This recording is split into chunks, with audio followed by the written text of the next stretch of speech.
Hello दोस्तों, स्वागत है आपका अपने YouTube channel learn with Monika में। और आज मैं आपको कराने जा रही हूँ रेलवे एएलपी सीबीटी 2 के लिए प्रैक्टिस सेट नंबर 3। आज का सेशन बहुत ही इम्पोर्टेंट होने वाला है क्योंकि मैंने आप लोगों के लिए बहुत ही इम्पोर्टेंट क्वेश्चंस को मर्ज किया है। और इलेक्ट्रिकल के जो बहुत ही इम्पोर्टेंट क्वेश्चन है जो कि आपके प्रीवियस ईयर में भी पूछे गए हैं, वो सारे क्वेश्चंस को मैंने यहाँ पर करवाया है ALP CBT 2 practice set number 3 में। आप लोग इस प्रैक्टिस सेशन को ज़रूर अटेंड करिएगा और एंड तक पूरा प्रैक्टिस सेशन देखिएगा, पार्टिसिपेट कीजिएगा। और आपको जो भी डाउट हो आप प्लीज़ कमेंट में मुझे बता सकते हैं, और जो भी टॉपिक आप मुझसे पढ़ना चाहते हैं वो टॉपिक भी आप मुझे सजेस्ट कर सकते हैं। किस टॉपिक पे आप प्रैक्टिस सेट चाहते हैं आप वो भी मुझे सजेस्ट कर सकते हैं। तो चलिए हम शुरू करते हैं आज के प्रैक्टिस सेट को, समय ना गवाते हुए, क्योंकि हमारे पास अब टाइम बहुत कम है। और मैं आप लोगों को एक प्रो टिप देना चाहूँगी कि आप लोग मॉक टेस्ट हर रोज़ एक मॉक टेस्ट ज़रूर लगाइए, जिससे कि आपको कॉन्फिडेंस लेवल बूस्ट हो। So students, we are going to solve the practice set number 3, and the first question is the energy capacity of storage battery is rated in। Energy capacity किसी भी storage battery की किस में rated होती है? So option number 1 is kWh, option number B is kW, option number C is ampere hour and option number D is joule. So student, try to solve this question. जैसा कि मैंने आपको पहले भी पढ़ाया हुआ है कि किसी भी स्टोरेज बैटरी को है जो है हम एम्पियर आर में रेटेड करते हैं, है ना। एम्पियर आर में उसकी रेटिंग होती है। सो इसका आंसर क्या हो जाएगा? Ampere hour. Move on to the next question. Question number 2. Motor preferred for automatic drives is। Automatic drives जो। So question number 2 is motor preferred for automatic drive is। Which type of motor is preferred for automatic drives? Automatic drive में हम किस type की motor को prefer करते हैं? So option number A is synchronous motor, option number B is squirrel cage induction motor, option number 3 is Ward Leonard control DC motor, and option number 4 is all of the above। So students, किस type की motor हम prefer करते हैं automatic drive में? So answer of this question is question option number C, Ward Leonard control DC motor. So Ward Leonard control DC motor का use किया जाता है ऑटोमेटिक ड्राइव्स में। Option. Now move on to the question number 3। The locomotive which has the highest operational duty। किस type के locomotive होते हैं जिनकी हाईएस्ट ऑपरेशनल ड्यूटी होती है? So option number A is diesel, option number B is electric, option number C is steam and option number 4 is all of the above. So diesel locomotive की highest operational duty होती है कि electric locomotive की होती है कि steam locomotive की होती है कि all of the above? So students, इसका आंसर क्या होगा? Electric locomotive. इलेक्ट्रिक लोकोमोटिव जो होता है उसकी हाईएस्ट ऑपरेशनल ड्यूटी होती है, यानी कि बहुत बहुत ज़्यादा एफिशिएंसी से काम करेगा जो भी इलेक्ट्रिक लोकोमोटिव होता है। Next question is question number 4 is motor used in tramway is.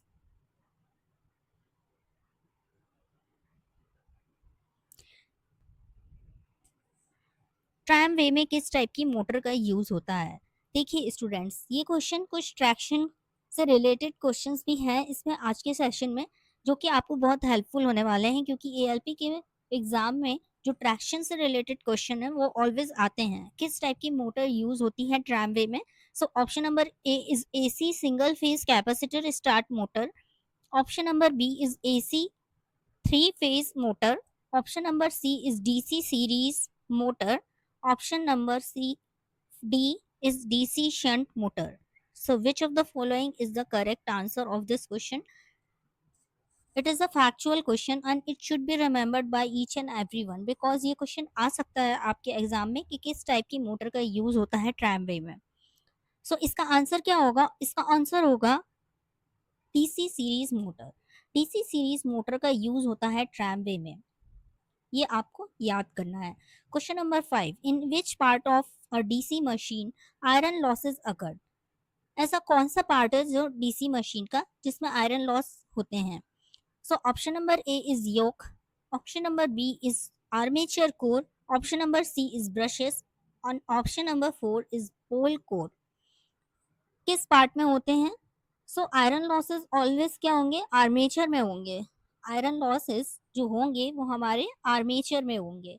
ये सभी को पता होगा, और नहीं पता है तो आप इसको रिमेंबर कर लीजिए कि डीसी मशीन में जो आयरन लॉसेस होंगे वो आर्मेचर कोर में होंगे। Question number 6, the armature MMF wave form of DC machine is. ये रेलवे एसएससी का सबसे फेवरेट क्वेश्चन है। इस क्वेश्चन को आप इंपॉर्टेंट लिख लीजिए क्योंकि ये क्वेश्चन बहुत बार एग्जाम में आया हुआ है।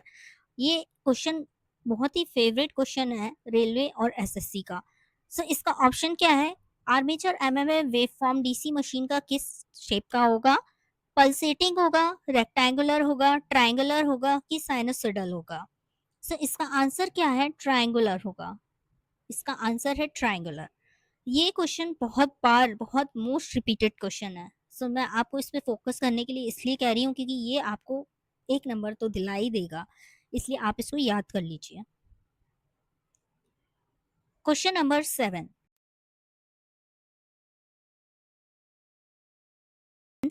Question number 7, the power loss in electrical circuit can take place in.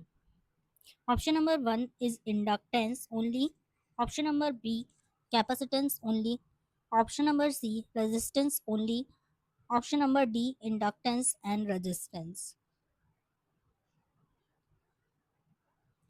So students,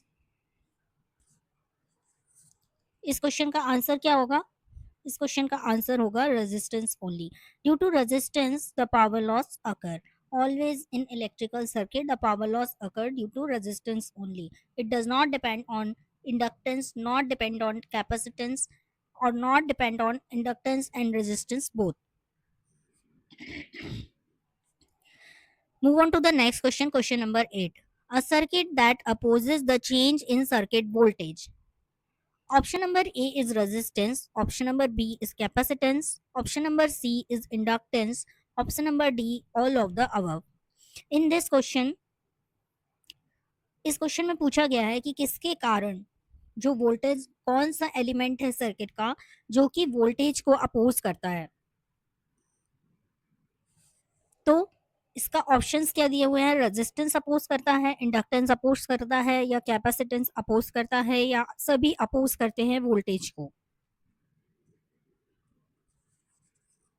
सो इसका आंसर होगा कैपेसिटेंस। जो वोल्टेज होता है किसी भी इलेक्ट्रिकल सर्किट में उसको कैपेसिटेंस अपोज करता है। The power factor of N AC circuit lies between. किसी भी एसी सर्किट का जो पावर फैक्टर होता है वो किस रेंज में होता है? 0 and 1, -1 and 1, option number C is 0 and -1, option number D is none of the above. So the power factor of an AC circuit lies between 0 and 1. Option number B is -1 and 1. Option number C is 0 and -1. Option number D is none of the above. So power factor जो होता है वो क्या होता है? cos phi. सो अगर हम angle phi की वैल्यू देखें तो cos फाई मैक्सिमम कब होगा? जब फाई की वैल्यू 0 होगी, क्योंकि cos 0 1 होता है और cos 90 0 होता है। So it is lie between 0 and 1. Question number 10. An average power in an AC circuit is given by. Option number A, V average into B I average. Option number B, VRMS into IRMS cos phi. Option number C, V max into I max upon 2. Option number D, V max into I max cos phi. So average power की बात हो रही है, तो average power हमेशा RMS में value में measure किया जाता है। सो इसका आंसर क्या होगा? Option number B, V R M S into I R M S cos phi. Power क्या होती है? पावर होती है V I cos phi, but in average power we are calculating the values of R M S voltage and are M S current and the angle of cos phi.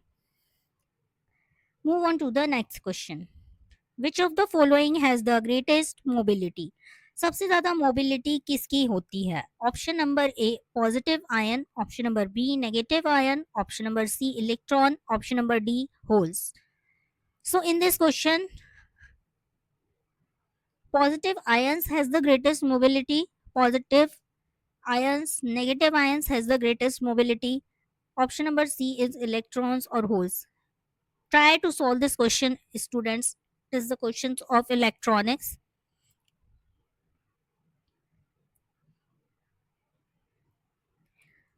So, answer of this question is electron has the highest or greatest mobility. Electron की mobility सबसे ज़्यादा होती है. Move on to the next question. Question number 12. If resistive wire is elongated, its resistance is. So, in this question, resistance. So, resistance resistive wire elongated का मतलब क्या होगा? उसका लेंथ जो है उसको इंक्रीज कर दिया गया है. अगर हम लेंथ को इंक्रीज करते हैं तो उसके रेजिस्टेंस पर क्या फर्क पड़ेगा, हमसे क्वेश्चन में ये पूछा गया है. सो हमें पता होना चाहिए कि जो रेजिस्टेंस की वैल्यू होती है वो क्या होती है. सो रेजिस्टेंस जो रहता है उसकी वैल्यू होती है rho L upon A. So rho L upon A, so it is clearly seen from here that resistance is dependent upon length. So if length is increases, so resistance is also going to be increased. So answer of this question is increased. If resistive, अगर हम length को elongate कर रहे हैं यानी हम length को बढ़ा रहे हैं तो लेंथ को बढ़ाने से हमारा जो रेजिस्टेंस होगा वायर का वो भी इंक्रीज हो जाएगा. Next question, question number 13 is photovoltaic cell are widely used for. Photovoltaic photo से ही समझ में आ रहा है कि ये लाइट से रिलेटेड है. So option number A is illumination, option number B is radar, option number C is remote sensing and option number D is steel mill motor. So it is clearly seen from here that illumination means lightning. So answer of this question is illumination. It is the way of learning or it is way of remembering that how can we relate the photovoltaic cell to illumination, that photo means light और illumination light को illuminate करना. इस तरह से आप कुछ भी करके इसको रिमेंबर कर सकते हैं. Move on to the next question. Question number 14. Laminations are used in armature core of DC machine. 2. Lamination क्यों करते हैं आर्मेचर कोर में? सो इसका आंसर ये भी बहुत ही इंपॉर्टेंट क्वेश्चन है और ये हर एग्जाम में मोस्ट रिपीटेड क्वेश्चन है. इस क्वेश्चन को भी आप आईएमपी लिख सकते हैं क्योंकि ये क्वेश्चन हर एग्जाम में पूछा जा रहा है, चाहे वो आरआरबी जेई का एग्जाम हो, चाहे इलेक्ट्रिकल का कोई भी एग्जाम हो, सीआईएल हो, डीएमआरसी हो, यूपीपीसीएल हो, इलेक्ट्रिसिटी बोर्ड का एग्जाम हो, आपको हर एग्जाम में ये क्वेश्चन देखने को मिल जाता है कि laminations are used in armature core of DC machine to reduce eddy current. Most repeated and most important question of this session. Question number 15. The DC generator preferred for charging battery is. So हमें क्या बताना है कि जो charging battery होती है उसमें किस तरह का डीसी जनरेटर यूज होता है. Option number A is series generator, option number B is shunt generator, option number C is compound generator. So answer of this question is किस तरह का जनरेटर यूज करते हैं चार्जिंग बैटरीज में. So charging batteries में use होता है shunt generator. Shunt generator का यूज होता है चार्जिंग बैटरीज में. ठीक है, और ये रहा शंट जनरेटर का डाई. फील्ड वाइंडिंग है हमारी वो कनेक्ट है कहाँ पर? पैरेलल में कनेक्ट होती है आर्मेचर के, इसलिए इसको शंट वाउंड जनरेटर बोला जाता है. Okay, so move on to the next question, that is question number 16. Which machine used in transmission line regulator? सो इस सेशन में हमने कुछ जनरेटर के भी क्वेश्चंस देखे, डीसी जनरेटर से रिलेटेड क्वेश्चन भी देखे हमने इस सेशन में, और हमने बेसिक इलेक्ट्रिकल के भी कुछ क्वेश्चंस देखे हैं और बैटरी के भी कुछ क्वेश्चंस देखे हैं जो कि एग्जाम पॉइंट ऑफ व्यू से बहुत इंपॉर्टेंट होने वाले हैं और आपको ये इंपॉर्टेंट क्वेश्चंस ही करवा रही हूँ मैं. सो In question number 16, the machine used in transmission line regulator is which kind of machine? AC, DC, DC series generator. Option number B is shunt generator. Option number C is compound generator. Option number D is synchronous generator. सो आप diagram में देख सकते हैं कि जो series motor का diagram होता है, डीसी सीरीज जनरेटर का डायग्राम होता है, वो किस तरह से होता है। तो इसके सीरीज में वाइंडिंग को कनेक्ट किया जाता है आर्मेचर के। जो फील्ड वाइंडिंग होती है वो आर्मेचर वाइंडिंग के सीरीज में कनेक्ट होती है। सो it is called a series generator. Diagram भी इंपॉर्टेंट है। कभी कभी डायग्राम ही पूछ करके पूछ दिया जाता है कि ये 4 ऑप्शंस हैं, इनमें से ये जो डायग्राम है ये किसका डायग्राम है। सो डायग्राम भी हमें पता होना चाहिए कि ये किस चीज का डायग्राम है। सो बहुत ही इंपॉर्टेंट क्वेश्चन है ये बहुत ही इंपॉर्टेंट क्वेश्चन है 16 कि किस टाइप की मशीन यूज होती है ट्रांसमिशन लाइन रेगुलेटर में। सो इसका आंसर क्या हो जाएगा? इसका आंसर है हमारा सीरीज जनरेटर, और ये सीरीज में कनेक्ट होती है वाइंडिंग। ये क्वेश्चन है important, so mark it as important question. आप एक कॉपी पेन में भी आप ये क्वेश्चंस को नोट डाउन कर सकते हैं, कॉपी पेन से भी। और अगर आप नहीं कर पा रहे हैं तो आप इनकी स्क्रीनशॉट लेकर भी रख सकते हैं। जो आपको मैं इंपॉर्टेंट क्वेश्चन बता रही हूँ उनकी तो स्क्रीनशॉट आप लेकर रखिए अपने मोबाइल में, क्योंकि जब एग्जाम बहुत करीब होता है तो हमें रिवाइज करने के लिए बस एक बार हम स्क्रीनशॉट्स को देखते हैं, या फिर हम अपने जो पर्टिकुलर नोट्स हैं उनसे रिवीजन करते हैं। So I suggest you that कि if you have a paper pen, so please write down all the questions or even take the screenshots of the every question, which is I am going to explain you the important one. So question number 17 is nichrome is an alloy of. nichrome किसका alloy है, किस combination से बनता है nichrome? So option number A is silver, copper and nickel. Option number B is aluminium, tin and copper. Option number C is nickel, chromium and iron. Option number D is none of the above. So nickel chromium nickel alloy जो है वो बनता है nickel chromium and iron के combination से। Nickel chromium and iron के combination से बनता है nichrome. And it is the important question, again it is the important question as it is asked in many of the exams. Question number 18. Material used for insulator are porcelain or toughened glass. Option number B is silica. Option number C is cement. Option number D is clay. So which kind of material is used for making the insulator? It is of porcelain और tough and glass. या तो वो porcelain के बने होते हैं या तो टफ एंड ग्लास के बने होते हैं। ये फैक्चुअल क्वेश्चन है और ये पता होना चाहिए हमें। Question number 19. The ampere hour capacity of battery depends on. Again it is the question from the battery and it is the most important question. The ampere hour capacity of battery depends on. Option number 1 is thickness of plate. Option number 2 is strength of electrolyte. Option number C is distance between plates, and option number D is area of plates. So students, its answer is strength of electrolyte. जो electrolyte की strength होती है उस पर depend करती है ampere hour capacity. So move on to the last question, question number 20, and that is the central terminal of dry cell is said to be. जो central terminal होता है dry cell का वो उसको हम क्या बोलते हैं? So it is positive, negative, neutral or charged. So answer of this question is positive terminal. So ये थे हमारे कुछ 20 क्वेश्चंस जो कि आज के सेशन में मैंने आपको रिवाइज करवाए हैं, और उम्मीद करती हूँ कि आप सभी बच्चों को क्वेश्चंस समझ में आ गए होंगे। और इस प्रैक्टिस सेशन में हमने करे डीसी जनरेटर के क्वेश्चंस और बैटरी के क्वेश्चंस, बेसिक इलेक्ट्रिकल के क्वेश्चन। ये बहुत ही बेसिक क्वेश्चंस हैं जो कि हमें एग्जाम में पूछे ही जाते हैं एएलपी सीबीटी 2 के। सो आज का सेशन हम यहीं पर एंड करते हैं, मिलेंगे हम नेक्स्ट सेशन में। और आप चैनल को सब्सक्राइब करना बिल्कुल भी ना भूलें और अपने फ्रेंड्स के साथ मेरे वीडियो को शेयर ज़रूर करें। So thank you for watching the video. Please like, subscribe and share my channel.